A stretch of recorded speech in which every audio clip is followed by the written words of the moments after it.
Hi. Hey, what a groovy ditty that was. I love our intro. Sorry. I could have been doing the fancy like dance. We were practicing that this weekend. Doing a little. Yeah. So, hi guys. Welcome to the next episode of History of a Haunting and our second YouTube show. And we invite you to join us on YouTube. We've got some subscribers. We've had some views. It's been very exciting. Very exciting. We are, we're, I won't say doing good, but we are doing things. Stuff is happening. We choose to think they're good things, but you know. Of course. Of course. So let's just jump right into things and cover our EVPs. I don't really have a lot. Laura, do you have any EVPs? Kind of been the standard thing. The sweatshirts are up and for sale, pre-sale on our website. So if you would like to get one, time is dwindling down before we submit that order. So this might be the last episode where we talk about it. Hold on, let me check the calendar. We're running it through the 20th of September. So close. Three more episodes, including this one. All right. Well, we'll be cramming those down your throat for don't three be more caught at the very last second trying to run to the website to order your sweatshirt. Go ahead and get it now. Get it out of the way. What else we got? 100th episode coming up in less than 30 days. Oh, shit. That should be pretty exciting. Yeah, dude. I should probably write the episode then. You might want to. Just go ahead and dive into that. Okay. We're just going to make up our own ghost stories is what it is. Just kidding. We're not doing that. I should probably get on that. Maybe I could ask Archie to do it. Maybe. Hey. He hasn't written an episode in a while. He hasn't been doing shit around here. I mean, he hasn't. Shit is piling up that Archie used to do, and it's just not getting done. All right, Archie, that's your job. Right. Yeah, so we got 100th episode, the hoodies. We just recorded our third mini episode. We just released episode 2 a few days ago, last week. Right. Time is lost in meaning. True. So we just released episode 2. That was on audio only. We releasing the very first YouTube mini episode tomorrow, which is actually September 7th. So by the time you guys see this, we released it several days ago on the paranormal investigation that my team and I did of Trans-Allegheny Lunatic Asylum. And we had guests on, very lovely ladies, Donna and Connie of Spirits of the Southeast. They were a couple of girls that we met at the investigation, along with a number of really, really phenomenal folks. So we tell Laura all about it, and we make her so jealous that she will never put motherhood before paranormal investigations again. Never. Her regret meter is high on this one. It is a little bit. Yeah. I really do wish that I would have been able to make that one. It's such a heavy hitter. So your stories were great, just making my jealousy go up quite a bit. I know it's just so amazing. And I can't wait to see all the rest of the stuff that you guys captured, because I know you're going to have quite the haul. Yeah. So we did share. I'm looking forward to that. Yeah, we did share a couple of photos that our friends had taken and that had given me permission to show on the podcast. So we did show that. And then we're going to, as always, Patreons get all of the evidence captured. Guys, we are behind on, by we, I mean me, behind on editing or reviewing our evidence. I actually was so excited about Trans-Allegheny that I'm through about 60% of the evidence that I captured on my equipment. So the paranormal investigation evidence releases for Patreon are not going to come out in order because Trans-Allegheny is just about done. So Eastern State was really great too. But anyway, you get them when you get them in the order that you get them.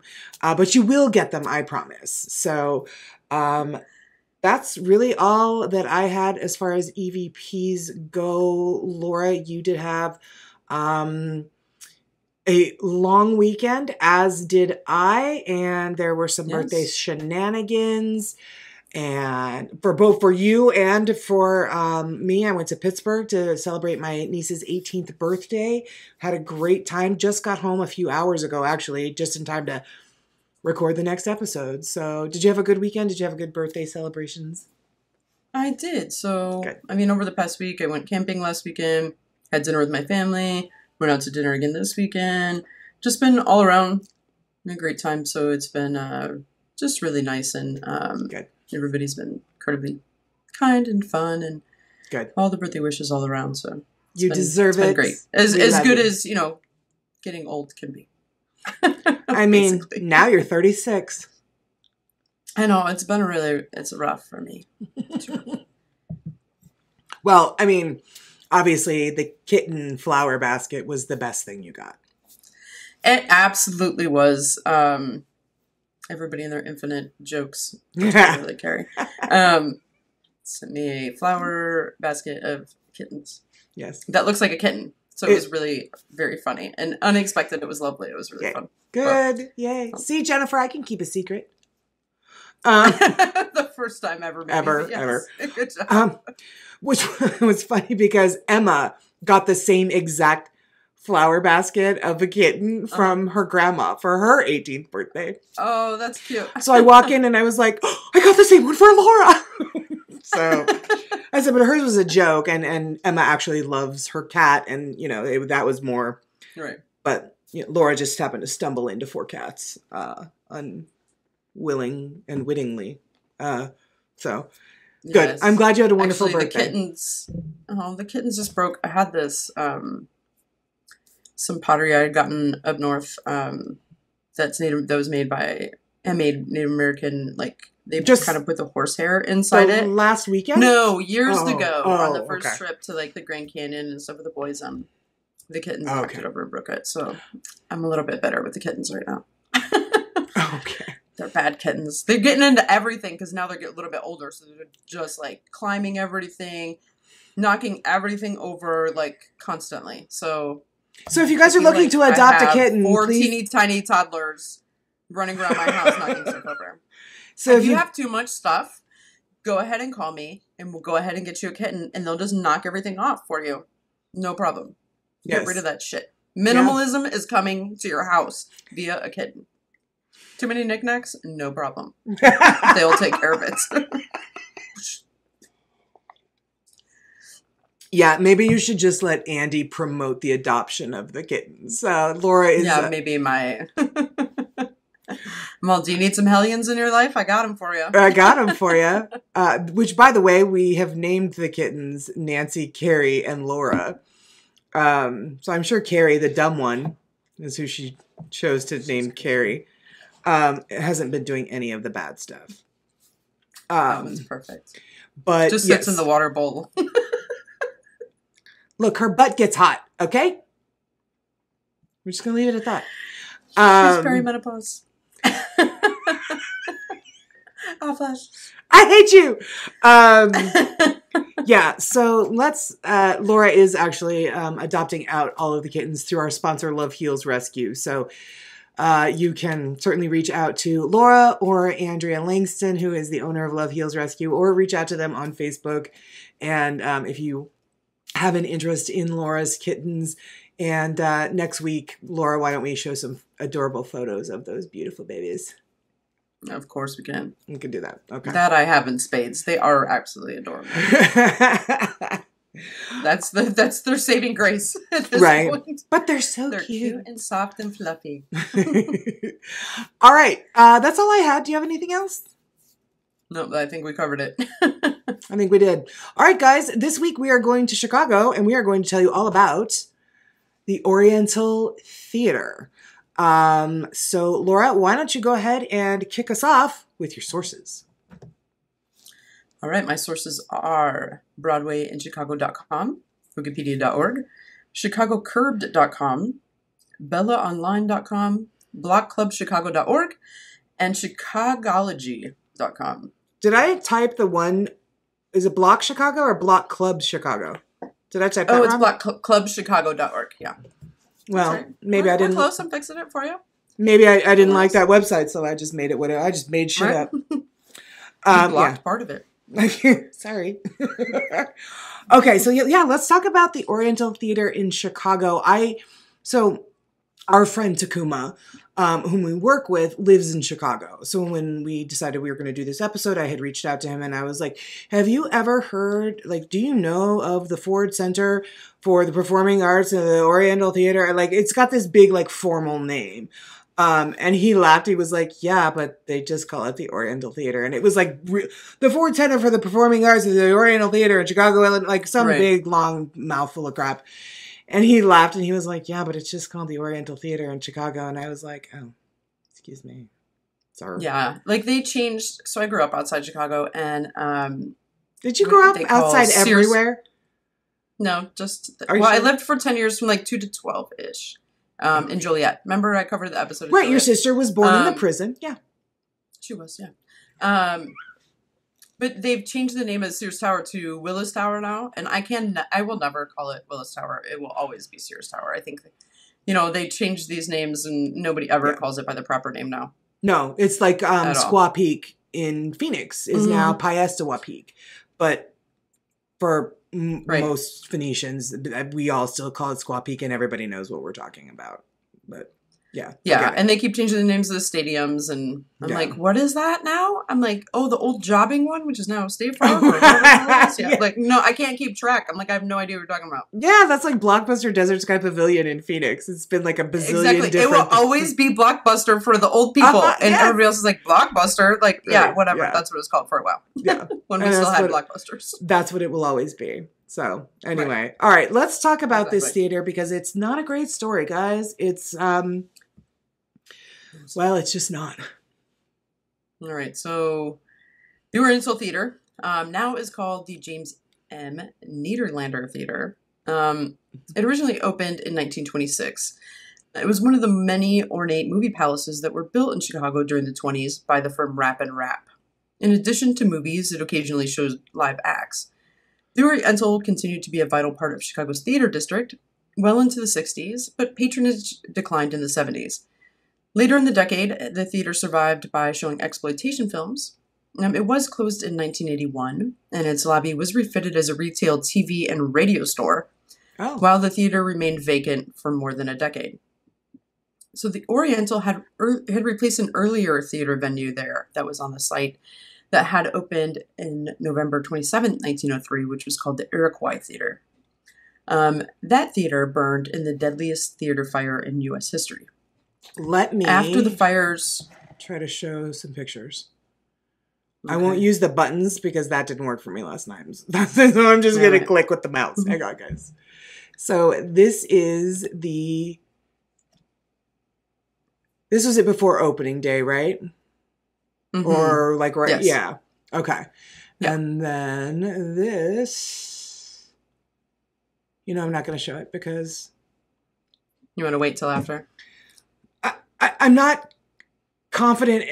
It's your background, the background that you have. Okay. So Laura and I have the backgrounds of the location we're doing. And I'm not confident that this falls within the timeline you're talking about. So I'll wait. You tell me when to throw it. Okay. All right. So the fire's recorded death toll reached over double the death toll of the Great Chicago Fire. Afterwards, city officials closed all theaters in the city for inspection. Oh, really? I didn't know that.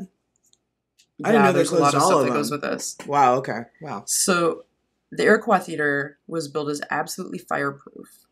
And it opened in Chicago at 24 to 28th Randolph, which is between State and Dearborn Streets. So they used the good old Titanic promotion. Unsinkable. Yeah, okay. Cool. Seemed to work out really well the first time. Right. On Wednesday, December 30th, the musical Mr. Bluebeard, starring Eddie Foy, was enjoying its 6th week of a successful run at the Iroquois Theater's first production. So... I do have that picture. Keep talking. Okay. So there were about 2,000 people or thereabouts in the theater. Of that number, only 1,740 had seats. The rest were amassed in the rear of the seats on the main floor in the first balcony. So in the galleries, even the rear seats of the second gallery were seated people who ordinarily would not have been content with any less than parquet seats. There were mothers, aunts, and older sisters taking the children for an outing, which fitted only to this one afternoon. Young fellows from college treating their visiting chums to theater, and girls out with their young friends for the same kind of outing. Okay. A number of the parties consisted of trios of girls under 15 years of age. On the other side of the curtain, there were 300 members of the company that were dressed up for the production, right? So they were in flimsy garments with gauze, veils of death. After later, not good. So... veils of death. Wow. All right. Yeah. Well, basically, they're saying after because the fire caught up with them, and the flimsy garments just like that was it. Up. Yeah, that was it. Yeah. Not great. So, a fire started from a light on for all accounts, started from a light on the stage. Okay. Okay. There was a curtain that would have contained the fire. That it's made of asbestos, and it should have been there to smother the fire. Really? Unfortunately, right. Okay. Unfortunately, there was a series of alarms that should have been given once the fire started. Okay. To bring it down, and it never fell. So the fire leaped from the stage, as if from a furnace door. This is all taken from accounts from the Chicago Tribune, after the fire had happened. From the surviving... These were accounts that were taken from survivors and actors and such after the fire happened. So there were open stage exits behind the fire that drove it across the auditorium and upward towards the galleries of people. So it went, up the carpets and towards everybody. Okay. Yeah. Unfortunately, the playhouse that was supposed to be fireproof burned. Until the stage was a steel skeleton and everything else was just charred. As you can see, probably in the picture that you have. Yeah, everything was just taken down. There's not a lot left. No, look at that. Mm-hmm. So then this picture here is showing probably like a VIP box. Maybe it looks like it's taken from the stage. Yeah, it does look like it's taken from the stage, heading out towards the theater. Okay. Yep. God. The very idea. Anyway, go on. Okay. So when the fire started, like I said, it was from a light. So the reason that another reason the curtain didn't fall was that it wouldn't have been able to, because they had fixed it up high because they wanted it to look a certain way for the production. So at one point, some men did try to pull it down, and it wouldn't come down. Okay. So, sorry, I can hear Zane. Can you hear him? Zane and the kittens are having a fire truck parade. It's fine. Right. So as far as how the light actually caught, so there was the boy that was in charge of the light that said that it short-circuited. Other stagehands said that somebody kicked it over. So they're not really sure exactly what happened at that exact point. But they're sure it was that light that started. It was the light, yeah. So in the beginning... it didn't seem like it was going to be a big deal to get out, right? So the stagehands had been trying to put it out with, they grabbed sticks. And I'm sorry, they grabbed were trying what? to beat it out. Yeah. They were trying to like beat it out. Oh, okay. Yeah. So, and that first thing, you know, the audience was kind of stunned and they kind of waited. Everybody kind of stopped playing what was, you know, happening to see, you know, if they were going to get it out. And then, you know, there was you know, the audience started to get scared. And there were cries from a few. And then everybody started to take their first steps toward panicking. At that moment, a figure appeared on stage. It wore tights, a loose upper garment, and the face was one half made up. It was Eddie Foy, who was one of the stars of the show.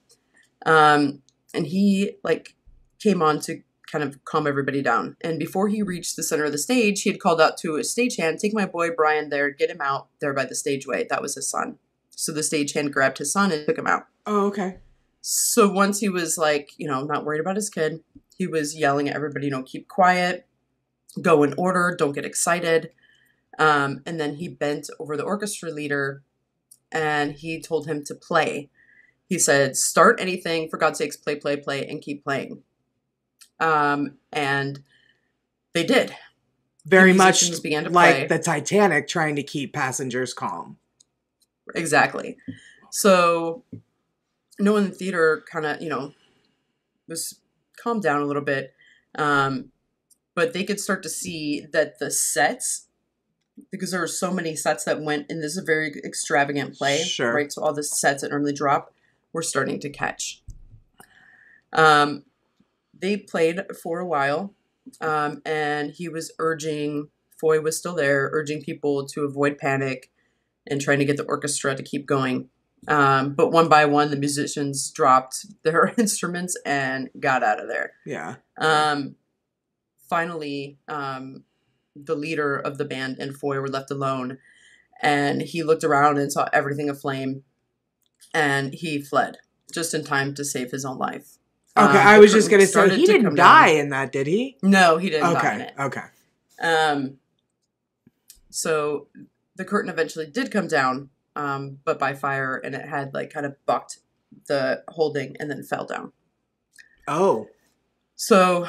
But it was still like kind of wrapped up or whatever? It didn't like drop fully? Yeah. Okay. Yeah. Not in a way that it could have stopped the fire at this point. Okay. That had already spread all around the stage. So from that moment on, there's really nothing that could have saved the people in the upper gallery. The fact that they had calmed people down a bit probably saved a lot of people, to get them to go out orderly, but not enough. Unfortunately, I'm going to tell you guys there's going to be some gruesome stuff that's going to come up in this one, just fair warning. At least that's not me that's doing it this time. Right? It's my turn this time. So, I mean, women were trampled near the rear, some were injured. Most of this point, however, were rescued by the determined rush of policemen at the entrance and the doorkeeper and their assistant. So if they had gotten kind of towards the front by this point, most of them got out. However, the theater had 30 exits. So all were open before the fire reached. But the others, unfortunately, like the front ones were open, right? But the rest of the ones were locked because they didn't want people sneaking in, right? So they were locked. You couldn't get out of them. So they were locked from the outside? So if you were inside trying to get out? Yeah, kind of like, so kind of the custom, you couldn't get out from the inside or, you know, you couldn't get in from the outside. Right. So there were reports of people being able to force some of these open. Like there were players, like sports guys. There were 2 doors that were pushed open by guys that played sports. And I believe they were like minor league baseball players or something to that account. They were big enough and strong enough to push the doors open before the rush of humanity. Out of 30 doors, there are only a couple they could get open? Yeah, so you know how, like, when you're in a theater, you have those doors that kind of along the side? Right. Yeah. So those were all locked. The only ones that were open were the ones on the first floor in the rear. Okay. Where people would come in and out through the entrance. You know, you give your ticket and there's the ushers. And okay. Yeah, it makes sense. Fine. Sure. Okay. So, Foy, and like we were talking about, he did not die. So he fled, and the members, there was an aerial ballet that went with this thing. They had, most of them had gotten out. The elevator boy even ran, and got some of the people down from the higher levels. But as Foy and the group reached the outer doorway, the stage loft collapsed and tons of fire had poured over the stage. The lights went out in the theater with the destruction of the switchboard and all the stage connections. So now it's dark. They don't have emergency lighting back in the day. So one column of flame rose and switched along the ceiling of the theater. Then this awful illumination also was swallowed up. None may paint from personal understanding that which took place in that pit of flame-lit darkness. None lived to tell it. So, in spite of the terrible form of destruction, it came swiftly enough to shorten their pains. So, for those in the top, they say, this is at least true of those who died in the second balcony, striving to reach the alley exits abreast of them. 6 and 7 feet deep they were found, not packed in layers, but jumbled and twisted in the struggle with one another. Opposite the westernmost exit of the balcony on the alley was a room in the Northwestern University building, the old Tremont House, where painters were working, wiping out the traces of another fire. They heard the sound of the detonation of the fuse. They heard the rush of the feet toward the escape across the way. So out on the iron stairwell came a man pushed by a power behind, himself crazy with fear. He would have run down the iron fire escape, but flames burst out of the exit beneath it and wrapped itself around the iron ladder. So I hate this whole story. I know. So one of the painters got from the building across the alley, got a ladder, pushed it across. Okay. So it was kind of, I've seen that painting of people crawling across. So then that's how the people got out. They pushed some ladders across to the windows or the exits or whatever it was, and the fire exits, and gotten people crawling across ladders. Unfortunately, not everybody made it across the ladder, and there weren't enough people. There was such a push and everything. A lot of people were trapped because of that, and only so many people could get across them. But, oh my God, this is such a terrible story. I'm so sorry I picked this. Right. So they got planks, also besides ladders, and they did as much as they could to get people, out to be able to crawl across these. Right. So the first girl to come across was a girl named Hortense Lang. She was 10 years old, and she was bringing her 11-year-old sister across. So she was hysterical when she dropped inside the next room. She said, "I was going to jump." She sobbed, "But I thought of my mother. I just grabbed my sister by the hand and waited for the planks. I don't know how we crossed." So her mother, Mrs. L. Lang, also was in the theater on the first floor. She got out safely, and an hour afterwards found her children in the Tremont House. The reunited three sat with arms around another for at least another hour. So, unfortunately, just 12 people escaped across the plankway. The 12th was pursued by a... Mm-hmm. The 12th was pursued by a pillar of fire, which dashed itself against the wall of the university building. The steel platform was packed with women and children. They died right there. The bodies of some fell over into the alley. From within the bodies, others fell apart away from the building. The helpless watchers peering through the smoke could see the heaps of the dead between the seats and along the outside of the gallery. Firemen crossed the gangway as soon as the tongue of flame drew back and climbed over the ghostly wall to direct the stream of water inward and downward. They entered too soon. The fire started again, and they had to retreat. One account is of Marshal Campton, and he was in command of the firemen. He saw that the gallery had to be abandoned. He did see that there were forms of women and children all about him, but no movement was perceptible. But he knew that living might be buried under the dead. So he called out, is there any living person here? And there was no answer. So he said that, he ordered his men back. There was nobody calling back. So unfortunately, most had already perished by the time the firemen even got there. So when the firemen could re-enter the theater from the alley side, they made it in. They worked on the fire. And then they had to turn their attention to clearing the balcony of the bodies. There were a lot of citizens that came to help get the corpses out to the Randolph Street exit. And then they had physicians there, but they didn't unfortunately need them. There were injured, and they were taken to the Northwestern University building, and they were helped by doctors. So the bodies that were dragged out, for the most part, were unrecognizable. There's a story, ropes were passed around the feet, and one set of men pulled while one man steadied the head of the corpse. They would pull them across the planks. Once across, however, the bodies were cared for well. They just had so much trouble getting them out. They did cover them with blankets, and they laid them across in rows. It took all day, basically, to get them out. Unfortunately, all of the stories of what they saw inside, they don't get better. There were a husband and wife that were locked so tightly in one another's arms that they had to take the bodies out together. A woman had thrown herself around a child in a vain effort to save them. The sight of the children's bodies broke down the composure of everyone.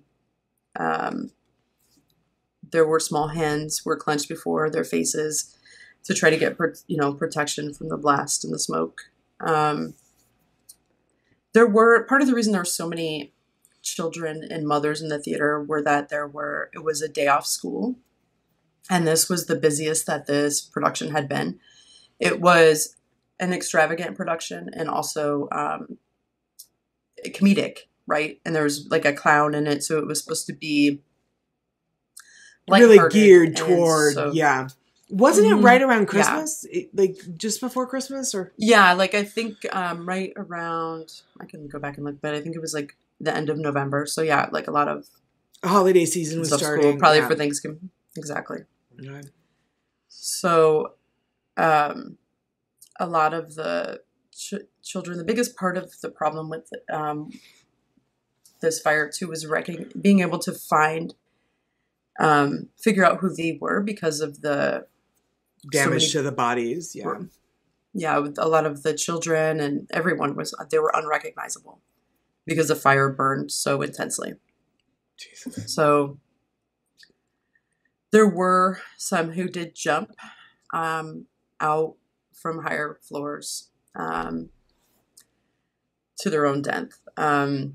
Some jumped from the first balcony.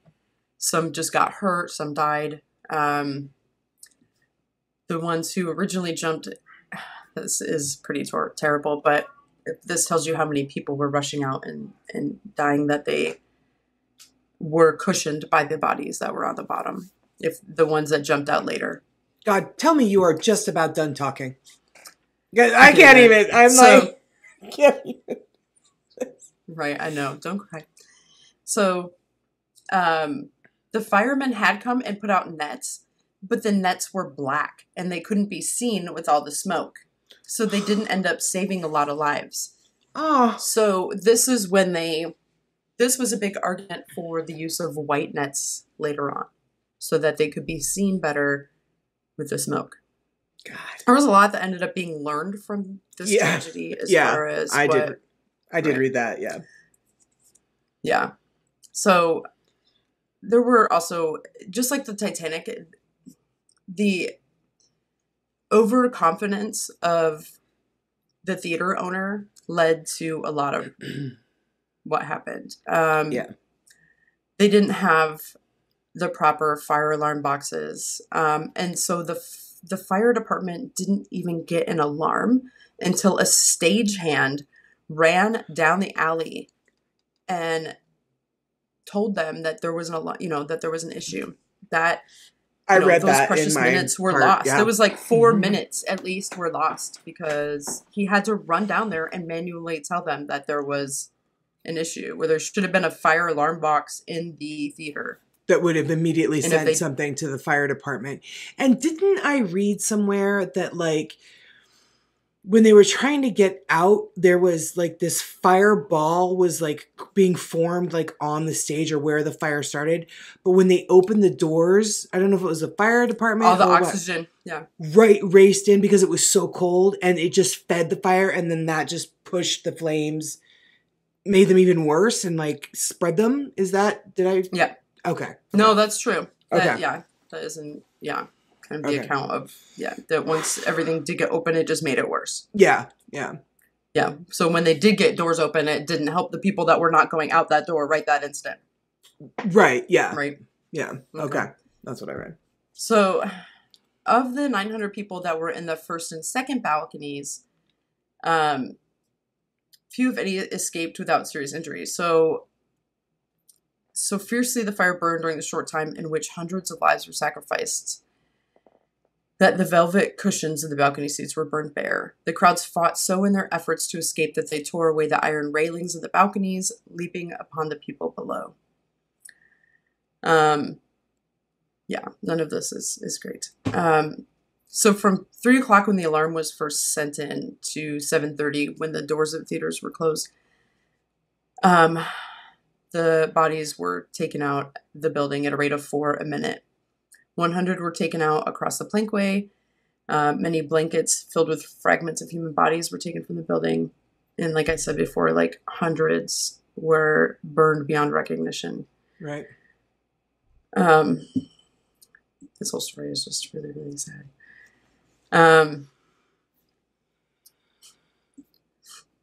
So people, they were, again, trampled very, unfortunately. Some more men made it out, and women and children were kind of left a bit by the wayside. So those strong enough to push their way through did. Also, like the Titanic. Yeah, a bit. So sorry, cough. Damn cold will not leave me alone. So you ready for one other terrible story? Oh God, yes. No, I got some more. All right. Now I know how you guys feel when I do my part. Yeah, it's pretty much this is. Yeah, I kind of had this coming. Yeah, I kind of had it coming. You did a little bit. Go ahead. So a baby was found stripped of its clothes, just in its shoes. It was found in the far corner of the balcony. In her haste to save herself, the mother apparently had cast the child aside to be trampled upon and killed by the crowds. So great was the confusion in the carrying out of the victims that the majority of those in the balconies whose bodies still contained life were the last to be taken from the building. So they were found underneath the dead, their lives saved by the stronger ones who had trampled them down. And it was discovered that many were living. The work of rescuing had begun. So charred and partly incinerated bodies were thrown or laid to one side so that those that might still be alive could be carried out right away. They were trying to get all of them out, and there were a few, that were screaming once they had been kind of rescued. But again, the good part of this story, I guess, is the fact that so many citizens came to try to still risk, everything was collapsing, and not just firemen, but people just came to try to do what they could to save anybody that was still in there. Right. So there was people that were looking for their 12 children that they were missing. He was able to find his children, but not his wife. The husband had come to look, and his son and, sister and their other children had gotten out of the box safely, but not his wife. People were pleading to find out where their family was. It was not awesome. So this is from the fire chief, Mushim. He was the first man to reach the second balcony, and with a lantern in his hand and half a dozen men behind him, he worked his way through the smoke to the top of the theater. And he told his men to go back because he was confronted with a wall of human bodies so high he could not see over them into the door. So he called out to the public to help them carry out the victims. Unfortunately, some of the people that came to help take the dead out were not the nicest people.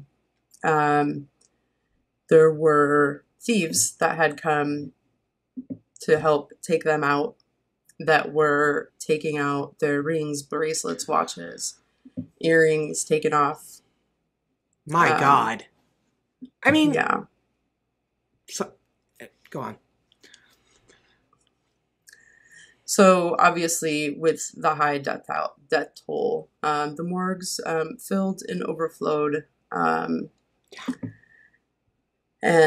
it took a long time. But I believe pretty much everybody was actually eventually identified.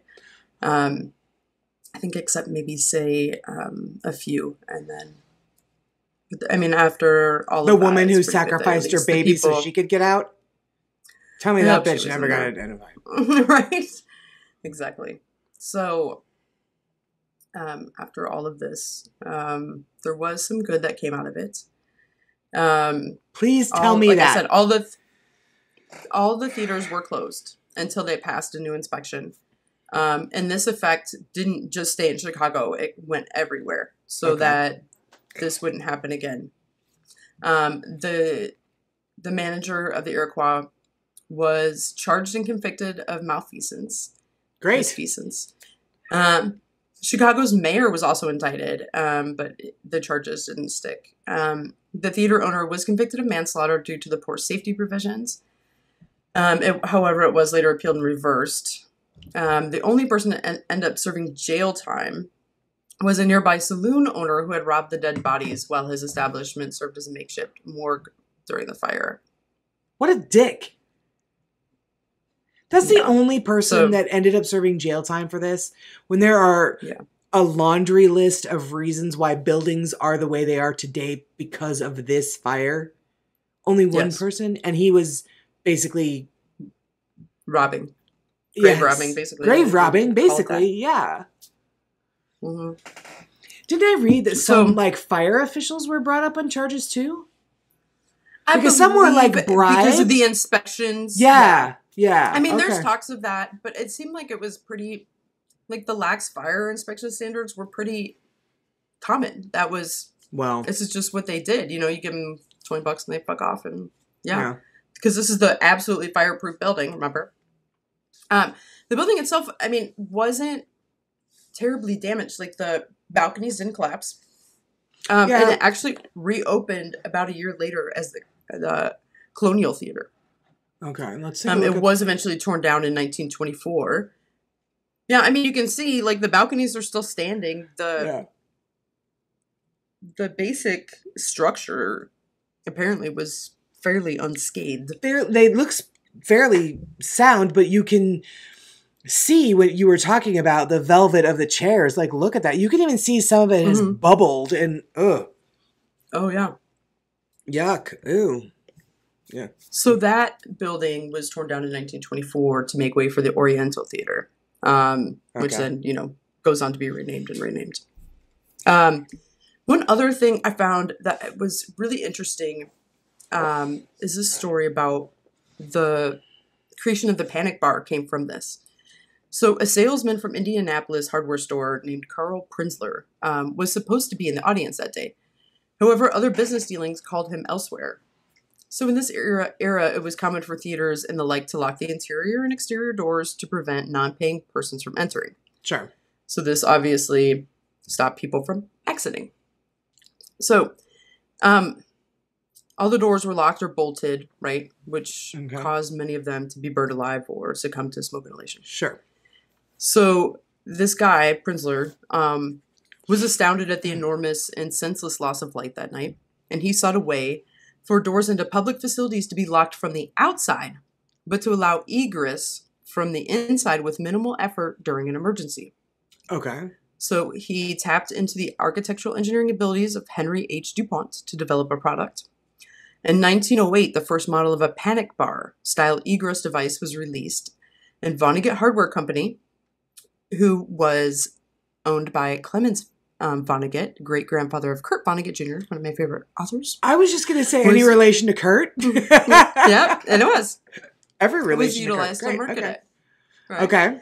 So, owing to the joint effort to develop and sell the product, it was sold under the name Von Duprin, a combination of the names Vonnegut, DuPont, and Prinzler.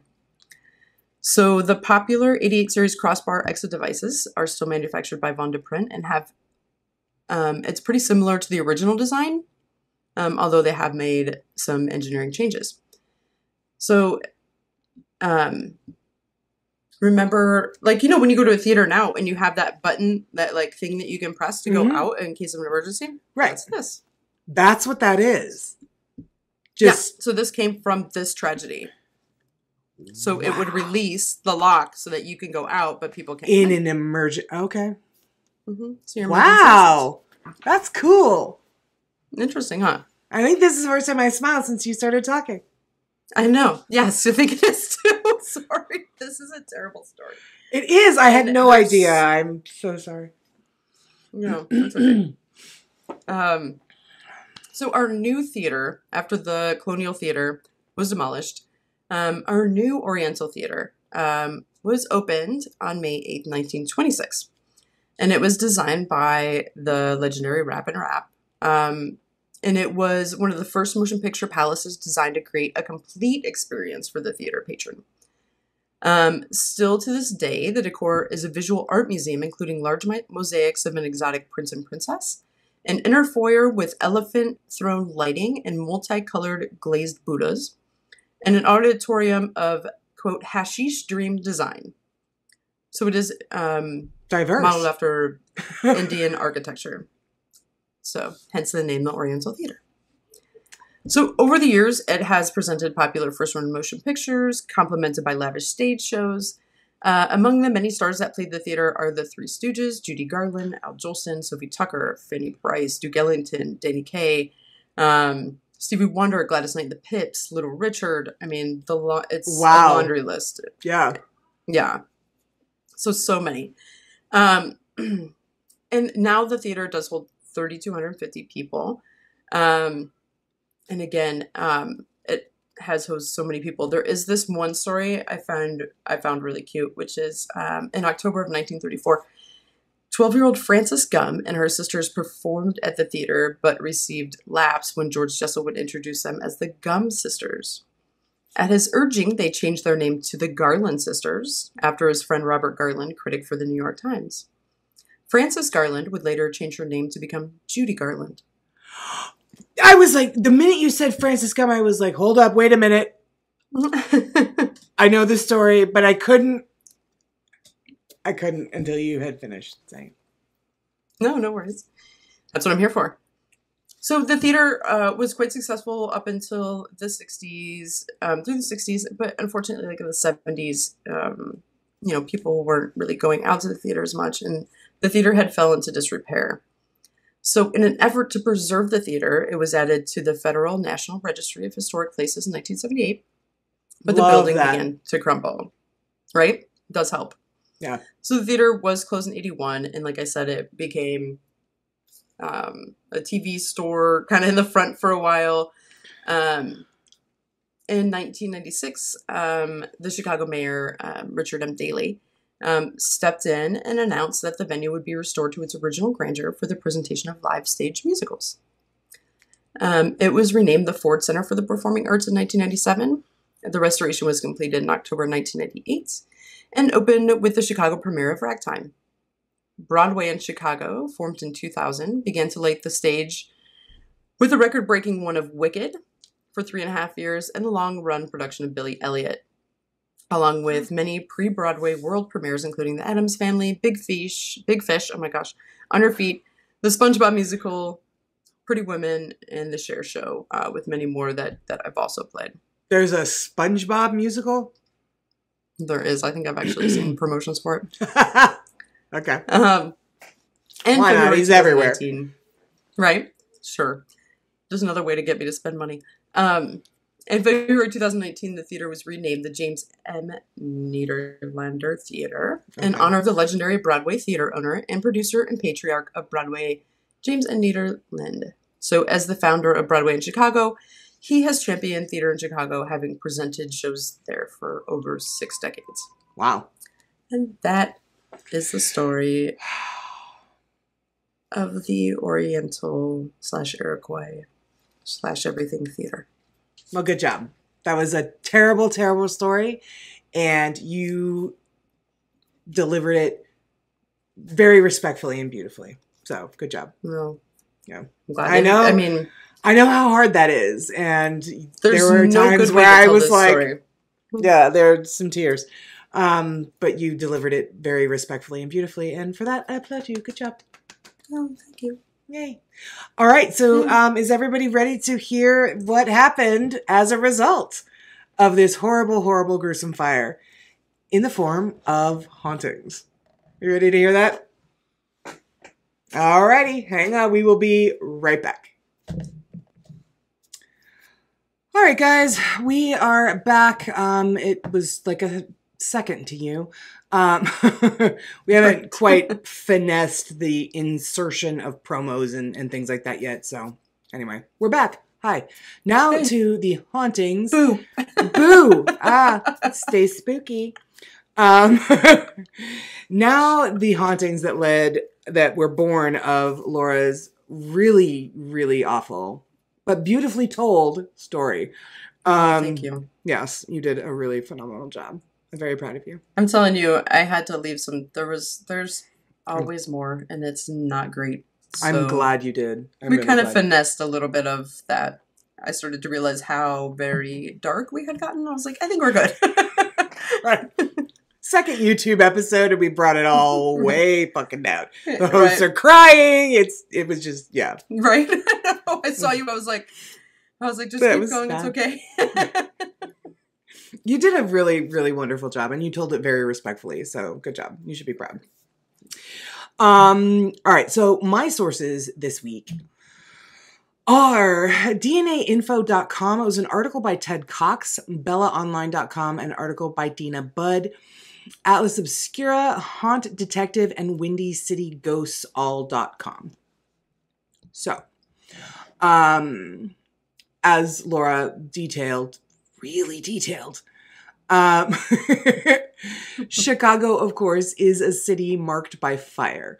One of the stars on the city flag represents the Great Chicago Fire of 1871. Did you know that? I didn't know that. I learned it while I was researching this, but I didn't know it before then. Yeah, right. I think that's pretty cool. That's cool. But today, the Iroquois Fire has been all but forgotten, even though it remains the worst theater fire and the worst single building fire in U.S. history by number of deaths. I actually think I read somewhere that the people that died in the Great Chicago Fire were like 200 to 300, where this one was like between 500 and 600, something like that. I've seen accounts up to 605, and I don't know if that is like people that maybe succumbed to their injuries after. Yeah.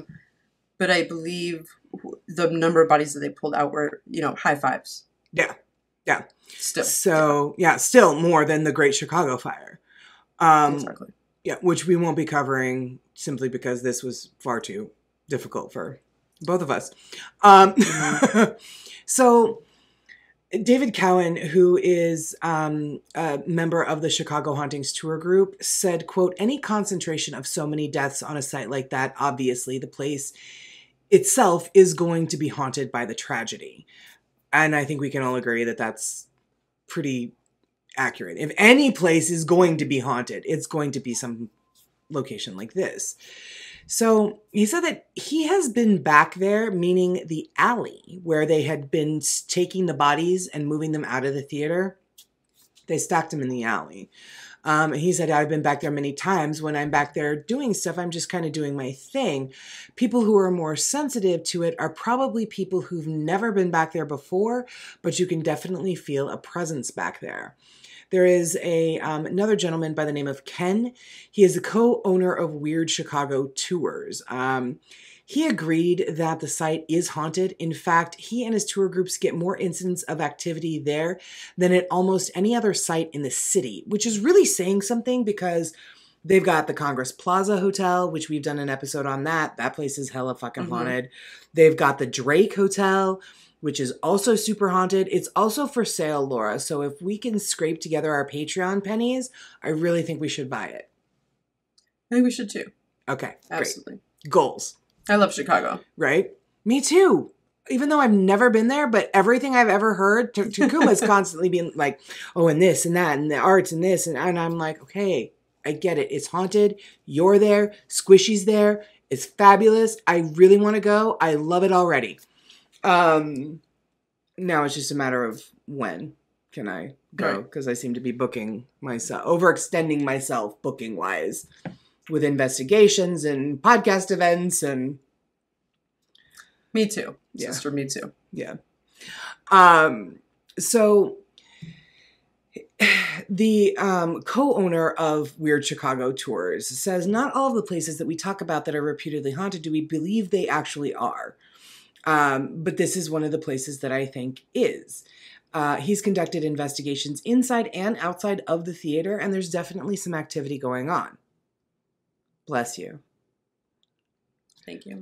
I mean, you can mute yourself, but this is kind of obvious. I know. When I was like coughing, I'm like, oh no, it's coming. It's like habit to lean away from my microphone, even though I muted myself to like. Right? Yeah. Hacking. But now you're on YouTube, so everybody still knows what you're doing. Yeah. So by activity, he means photographic anomalies, such as ghost-like images on photos taken in the alley and shadow people in the theater proper. So we've talked a lot in the last episode about spiritualism in the Ouija board, in the mini episode on Trans-Allegheny, and now in this one, we talked a lot about spirit photography. And apparently that's very common in the alley known as Death Alley behind the theater, which is... he has said... Such a lovely title. Right? For an alley. I mean, beautiful. Just beautiful. He has said that I've actually seen what appears to be almost like an apparition as real as you or I wandering around the alleyway dressed in period clothes. As you mentioned, there was a sit-down production of Wicked that was performed at the theater from June 2005 until January 2009. Was the most popular stage production in Chicago history. I've never seen Wicked. I have heard some of the music from it, and I absolutely love it. My nephew Jared... I've seen it. It's great. Have you? Yeah, my nephew Jared and his grandmother have seen it. Yeah, they say it's absolutely phenomenal. It's excellent. Yeah. So Anna Gasteyer, and she was on SNL. Do you remember her? Mm-hmm. I do. Yeah. She originated the role of, and tell me if I'm pronouncing the name wrong, Elphaba. I couldn't in the production remember, but of that Wicked? sounds about right. I tried to read the book Wicked, and I couldn't. No. There's some, it's like a whole other language kind of weird, Okay. So. Yeah, so the role that sounds of about right. Elphaba in the production of Wicked. She was also nominated for a Jefferson Award for her performance in the play. So on the 29th episode of Celebrity Ghost Stories, which I love, and if you guys haven't seen it, I highly recommend it. It's a lot of fun. It's on the Biography channel. Anna Gasteyer was actually featured talking about her experiences of performing at the Oriental Theater in this play. and some of the hauntings that she had experienced, which I was like, oh shit, okay. She first mentioned the now rarely used by the theater back alley called Death Alley. Since the Iroquois Theater fire when the bodies were stacked there by the firemen. She described the alley as being very dismal and gloomy, and she said that it felt terrible to be there. So she never actually used it to get in and out of the theater because it was just such a horrible, just heavy energy, bad vibe. Yeah, she just didn't love it. So on December 30th, which was actually the anniversary of the fire, she had a paranormal experience during her performance at the theater. Apparently, at the end of Act 1, her character, the witch her character is learning to fly. And she flies high up into the air. And there's a great deal of fog and smoke, and the orchestra is playing very loudly. Do you know what scene I'm talking about? Mm-hmm. Yeah. Okay. So while flying up into the air, Anna noticed a lot of people in the wings standing in little groups. After the show, she was walking down this long, deserted corridor to her dressing room when she heard children crying. A moment later, she turned to see a woman and two children standing at the end of the hallway, dressed in winter period clothing. The family appeared calm and collected, but out of place and out of time. So the mother especially exuded sadness to her. So Anna nodded to the woman, and the woman nodded back to her. They then turned around a corner. The little family turned around a corner and disappeared. And to this day, Anna Gasteyer has no doubt that the family is one of the ones that perished in the fire of 1903. She said that Wicked is a play for families and children, and it stands to reason that ghosts of other mothers and children would be joining nightly to watch it. Wow. Uh-huh. I was like, well, that is... And after hearing... Because I knew about the fire, obviously doing my research on it. I had known what caused it. But I didn't get into any kind of depth that you did. So now after hearing your really amazing history on the fire and the theater, I tend to agree. Like, of course, that, of course they're going to be there. And originally that's how they all got there, is they were going to see a family-friendly production with... the kids being out of school, etc. That's right. That was originally why they went to the theater in the first place. Right. Fun fact, Eddie Foy, because I had come across his name when I was doing my research too, and I was like, I know that name. And yes, Zane, I too was born in the 1900s, but it wasn't, 1903. The early 1900s. Yeah. But I knew that name, and I'm like, why do I know that name? So I Google searched him, and he actually did a number of performances at the Birdcage Theater in Tombstone. I'm like, that's how I know that name. Yeah, because when we did the Birdcage Theater on the show, we talk about some of the people that had performed at the Birdcage, because for a while it was a very popular stop out west, and it was one of the few places that people like variety shows could be performed at. So a lot of people were altering their tour schedule to include the Birdcage. So, wow. Yeah. Cool. There you go. There you go. More you know. So local lore says you might feel a cold breeze on your shoulder or even hear your name called by those who might haunt such a location. I was like, ooh. One person said that I have heard stories of people having a sense of doom or depression when walking through Death Alley behind the theater. I have personally walked down the alley and had experienced a sad or melancholy feeling. But then again, I had already known the story of the fire and probably felt more of a feeling of remorse or respect for the sheer number of lives cut so short during a normally festive holiday season. So again, there's that power of suggestion. They knew. Absolutely. We probably would be like, this is where we probably would feel that energy residually, having nothing to do with the paranormal. Yeah. And the age of the victims, right? So many children, so many young that woman mothers, who left women, her baby. You know. Well, okay, that woman, maybe not the best, but, you know. Maybe. Listen. So, this person who had wrote this article said, I had recently spoken with Adam Selzer of Chicago Unbelievable and Dale Kasmerick of Ghost Research Society about the Iroquois shortly before a roundtable discussion of the Resurrection Mary legend. Adam had said that during one visit many years ago to the theater, when it was closed, he recalled hearing the voice of a little girl giggling in the basement of the theater. I asked him if he knew of any parts of the old Iroquois remain, and he believed there is one basement wall remaining from that original building. Oh, interesting. I didn't know that there was any parts left. Right? That they had incorporated into the... Yeah. So if that's structure. the case, then that's just another one of the, you know... It's not the trifecta that you and I consider the trifecta of what constitutes a haunting, but it certainly doesn't hurt, right?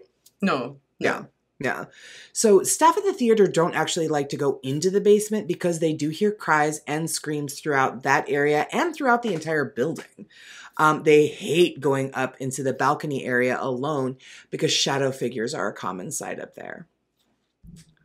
And after hearing your story, now we know why. Are you familiar with theater at all? Did you ever do any theater or anything like that in your... No, I never did theater. Years? I like to go to Broadway shows or plays and stuff like that. So any of my experiences are truly from the audience. The audience perspective. Yeah. Yeah. I mean, we had to do like plays and stuff in Catholic school, like, Christmas plays and stuff, but anything more than that, no. Right. So I was listening to a podcast that's called Honestly Haunted, and it's a really good podcast. I really do like it. And the two hosts actually used to be in theater, and they covered this location. So that's also one of my sources. I didn't put it up, but I'm telling everybody now. Honestly Haunted, find them on your favorite podcast station today. They're really great. Aaron and Aaron. So they talk about this thing called the ghost light, which I guess is a theater tradition. Have you ever heard of this? I don't know anybody in theater. So when I heard it, I was like, oh, okay, this is interesting. So it's a theater tradition to have a ghost light. And basically what this is at the end of the performance, when everybody has gone home, there is one light bulb that stays lit permanently. One, it's a safety issue. So that people walking around stagehands or whatever can kind of see, it's not pitch black up on the stage. Mm-hmm. So one, it's a safety issue. Two, the widely held belief is that it's there to appease the ghost because it's sort of another widely held belief that almost every theater in the world is haunted. At some point, an actor has died or a stagehand has lost their life or something has happened. And there are a number of haunted theaters in the United States alone. True. Right? That is true. Yeah. Mm-hmm. So it's... kind of like when you tell somebody on Broadway, break a leg, this is sort of one of those like superstitious kind of things that just, they have this ghost light. So it's, the second reason is that it's there to appease the ghosts so that they won't disrupt the performance. The third is that it will keep ghosts away and that it sort of acts as a blockage kind of that prevent the ghosts from entering the space of the stage to maybe not, so that they, again, won't disrupt it or what have you. Or maybe the spirits, especially if they're prior actors that have since passed on, maybe it'll help them feel like, hey, the stage is still yours. We're just sharing it with you. You can, here you are back up here and here's your spotlight or what have you. So I thought it was really interesting that there's this ghost light, and it's just sort of common knowledge that all theaters have one. Since the fire, it is said that many spirits are lingering if you walk in that alley. Again, you may notice a chill breeze, even on the warmest of days. You may even hear somebody whisper your name, like I mentioned earlier. Some people report the feeling of hands on their shoulders. So that reminds me of when Donna was talking about how when they were investigating the back buildings of Trans-Allegheny, she felt somebody like grab her shoulder. Right. That can't be great. Now, these hands are nowhere. Yeah, for sure. These hands are nowhere to be seen, and no one is around when the person feeling them turns around. So people refer to these hands as phantom hands. Crying children when none are around is common too. That, not surprising. So it's a majority of the hauntings tend to be in Death Alley. So it kind of makes me wonder, like you were talking about in your part, who of the people that may have been like buried under the bodies that were maybe still alive, maybe some of those people were still alive when they were brought out and put into the alley and they died there. Or I think that's very possible. Yeah. When they were staging people and trying to get them out and right. Then kind of finding some that might still be alive and trying to pull them out. Right. And I believe they had doctors like, coming to the area to try to work on people that might be still alive. Close, because they couldn't transport everybody to the hospital so quickly, right? Right. Yeah. Plus, I can't imagine that burn treatment was anything great back in 1903. You know what I mean? It's still not great. It's still not great to this day. But I doubt there was a burn unit at Northwestern or what have you. Like I don't. So the odds of them, even if they were able to get medical help right away and get taken to a hospital, I don't feel like the odds of them surviving, regardless, were that great back in 1903. A little higher today, but yeah. So majority of the cases that I've mentioned are primarily in the alley. But that basement, that got me. That got me. Surprisingly, for a place that had such horrible tragedy, such a great loss of life, for the reasons that it was, where people were cutting corners, people were being bribed, people were just trying to get this place open, so they weren't really putting a lot of the safety measures in place. These are all the hauntings that I could actually find. But I mean, even one haunting is more than enough, really, I think, for a location like this. And this does seem to have, a few. So I did put it here that in closing, Laura started it off real chipper, and I'm going to end it real chipper. A cold December night when people had just wanted to enjoy a play, they ended up dying. Not to mention they had passed away in the worst ways possible, falling to their death and burning alive. It is no wonder that the spirits are said to be lurking there today after all of these years. After all the bodies were brought out and counted, the total death count was around 602 people. Most of them were not even inside the building. Most of them were laying on the ground in the dark alleyway. This is why the alley is known as Death Alley, and the story still lives on to this day. So. Yeah, I mean, I have no doubt that that place could, for real, be haunted after everything that's happened there. Yeah, I don't love it in the least. It's but the more I started reading about the hauntings, of course, it talked about the fire, and I'm like, you know what? This is a good one to tell, even if it's terribly, terribly sad. It is terribly sad. Yeah. And I think that's probably why, if anything, it would have a lot of residual hauntings, if, maybe intelligent ones too. But there's so many people that died so horribly and in such a panic, and that being their last moments. And of course you have the alley and people trying to cross and get out any way they can. Just the sheer number as well. And everything I read too was just like, everybody believes this place is seriously haunted. They don't there's not a ton of specific stuff about it, but just like nobody likes going in that alley, and people don't like to be alone in that theater, and because there's just stuff going on. Yeah, like these are very concentrated hauntings, and the theater's not enormous, right? And they're all very indicative of that one event. A family huddled together, a mother looking sad, hearing children crying, the fact that one of the basement walls may be original to the theater. There's just, and alleys fucking are creepy anyway, right? Like, you add all of this, and I mean, it's just going to up the creep factor. So, yeah, guys, that is the Oriental Theater in Chicago. What do you think, Laura? Obviously the story is really sad, but the history, I mean, it's interesting. It is there.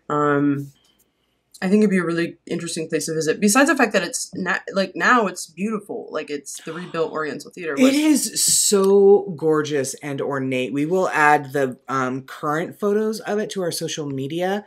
We didn't show them in the episode because I still don't know what the fuck I'm doing with pictures. But we will add them to our social media. And I will get better at this, I promise. Well, they just don't build stuff like this anymore, you know? Not at all. Yeah, it's, I mean, I'd visit just for that alone, just to go see the theater itself. Right. And how ornate and beautiful it is. So you have that, the history, the hauntings, the creepy-ass alley. You can't beat it all the way around. You really can't. You really can't. Sounds great. I mean, well, as great as that can be. So we'll go there. We'll go to Chicago. We'll stay at the Congress Plaza. And then we'll go to this creepy alley. Sounds great. And you tell me if it's not the best date you've ever fucking had. I love Chicago. I'm in. Okay, yay. All right, guys. Well, this is the portion of the show where we talk to you and try to break up some of this sadness and, bad, awful things with a little bit of levity in the form of strange history. So, this week... Strange History, my best friend, Jennifer, gave me this book for Christmas called Strange History. And we're going to close out every episode with a little bit of Strange History. Laura, this week we're going to travel back in time to that 70s bathroom. Ooh, all right. You're like, really? All right. What? I'm like, is it orange and brown? I'm just wondering. Probably. I have a feeling. Okay. Yeah. So, Rubber Duckies, after Bert and Ernie first sang the song Rubber Ducky on Sesame Street in 1970, the little yellow ducks became a bathroom fixture. Oh, that's where it came from? Yeah, that's where it came from. I mean, I know the song, but... Yeah. Rubber Ducky, you're the one. Yeah. Yeah, that's when it, quacked onto the scene. Blossomed into what it is. It is, cool. Yes. That's cute.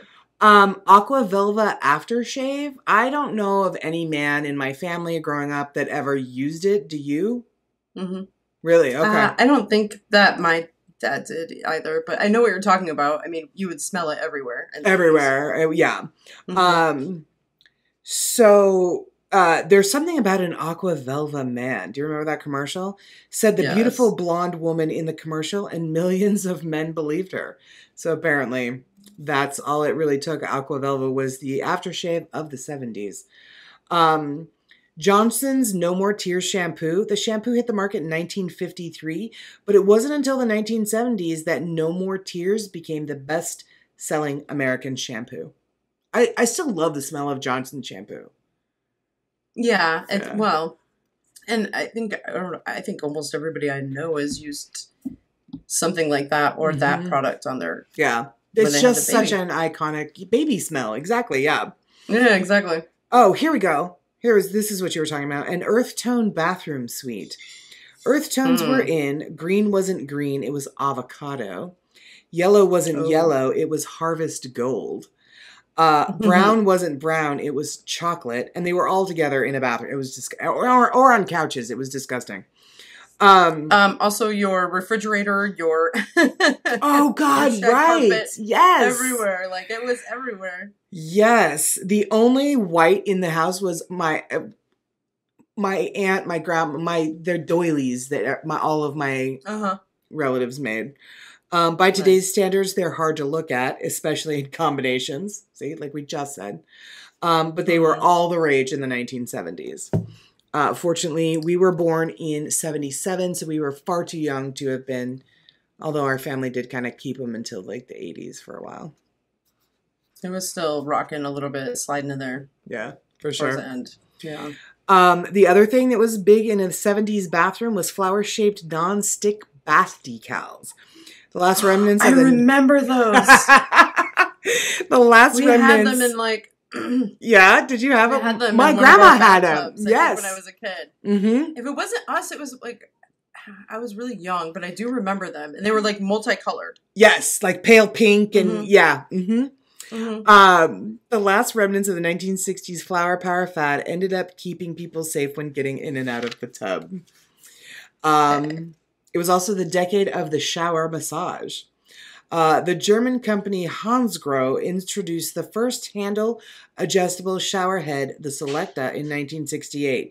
Soon they were everywhere. In 1974, Teledyne came out with the famous original shower massage. Alrighty. Nice. And then the 70s were also known for the fuzzy toilet seat cover.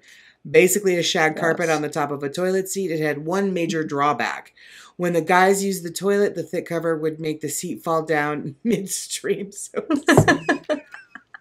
piss on it. Or crush him right in the wee-wee. Uh-oh. Yeah. And then the last bit of strange history for that 70s bathroom, tidy bowl. In the 1970s, blue toilet water was clean toilet water. And then there was the tidy bowl man, that little guy in the captain's suit in the boat inside the toilet tank. So I do remember having tidy bowl in our toilets too, because every time you flush, the water would be blue and it would be, you know, an indication that it was really clean. And I still think they make those to this day. Those little like stick on like urinal cake things that like actually like fit or they fit into your toilet tank. Yeah, because I use the Clorox ones. It's not blue, but like put them in there. Yeah, and it just kind of adds a layer of bleach and disinfectant and whatever. Exactly. Yeah. So I use those with the white ones, not the blue ones. The blue ones would literally like take me back to my childhood. Right? Oh my god! Yeah, we totally had those. We had them, and then also the daycares that I went to used them. There was always blue toilet. Yeah, daycares use them too. So anyway, that is this week's strange history. I thought that was pretty funny, and I thought we could use a little bit of nostalgia and a little bit of laughs, a little bit of levity. Wow. So, Laura, would you like to tell the folks where they can find us on the social medias? You can find us on Facebook, Instagram, Twitter, HOAHpodcast.com, the TikTok. That's it, right? Yeah. Yep, those are TikToks. You can follow us all together, individually. Whatever you want to do. All of the above. Whatever floats your boat. Whatever's blowing up your skirt. To that end, guys, we want to say thank you so much for watching, for listening, for hanging in with us as we tell you a really terrible tale and, you know, the resulting hauntings as a result of it. The resulting hauntings as a result of it? Sounds right. That's what that resulted in, right? It's pretty much. It did result in that. Word math. That was the result of that. That was the result of it. Okay. Yeah. Sounds good. All right. All right. Anyway, guys, thank you so much for watching. And as always, like we like to say here at History of the Haunting, stay safe out there because you never know who or what is listening. Bye, guys. See you next week.